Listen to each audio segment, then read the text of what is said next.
Hello and welcome to Tea Break Film Reviews. My name's Michelle and today I'm going to be reviewing The Occupant. I've seen it compared to Parasite repeatedly, and I'm here to say, stop that or you'll hate this film. But please hold your scholar's rock and hear me out.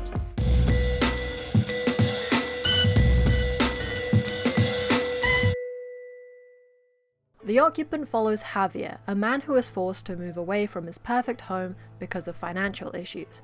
He is unable to let go of the life he had and makes a plan to get it all back. If you have watched Parasite, it is inevitable that you will be reminded of that film within the first 30 minutes of The Occupant, but I urge you to let go of that lingering feeling of familiarity in order to give this film a chance. As long as you're okay with the bad guy winning. Now, I don't consider this to be a big spoiler because it's given to you in the blurb on Netflix. They say, solution, find another family to steal. And he does, using many interesting and unexpected methods. It's in the discovery of these methods that the intrigue of the film lies, not in the climax. What made Parasite so damn fantastic is how eloquently it told this multi-layered, bombastic story with technical pizzazz and captivating pacing, whilst delivering its commentary on social class separation subtly as an underlying discomfort throughout the film. It had an explosive climax where you weren't sure who's going to survive the ordeal. There aren't many layers to Javier. He simply wants his old life back and he'll go to great lengths to do that. Everything and everyone else is collateral damage. The audience may want a twist, they may want the climax to lead to his downfall, but they are left unsatisfied because eventually everything goes to plan.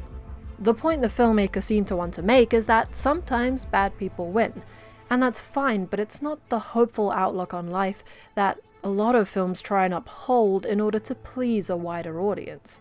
When watching Parasite, our moral compass is constantly agitated as different parts of people's personalities are revealed, whilst here our moral compass is on point from start to finish.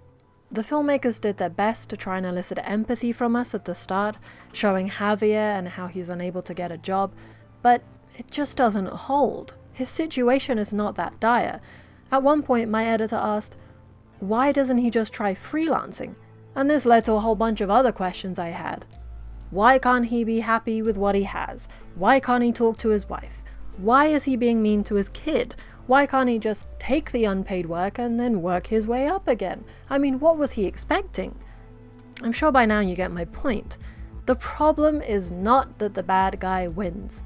The problem is that the bad guy is the worst.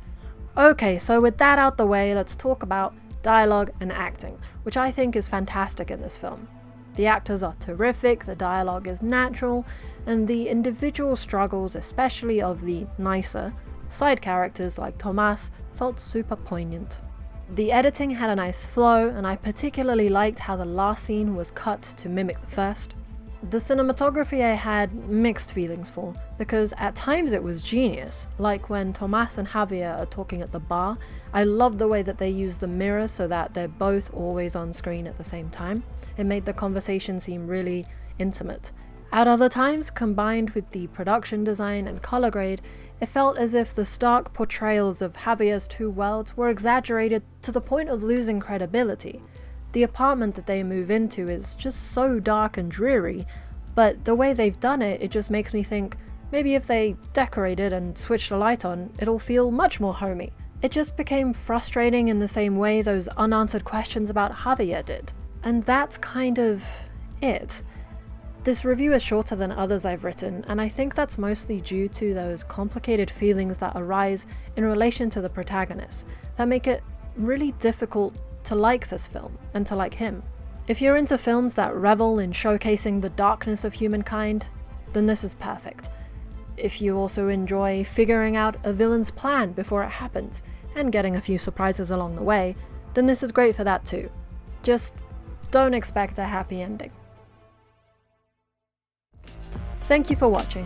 Please like this video if you enjoyed it, subscribe and hit the bell icon if you want to see more videos, and comment with your thoughts on the topic. What protagonists have you found difficult to empathize with? This has been Tea Break Film Reviews. My name's Michelle, and I hope you have a great day.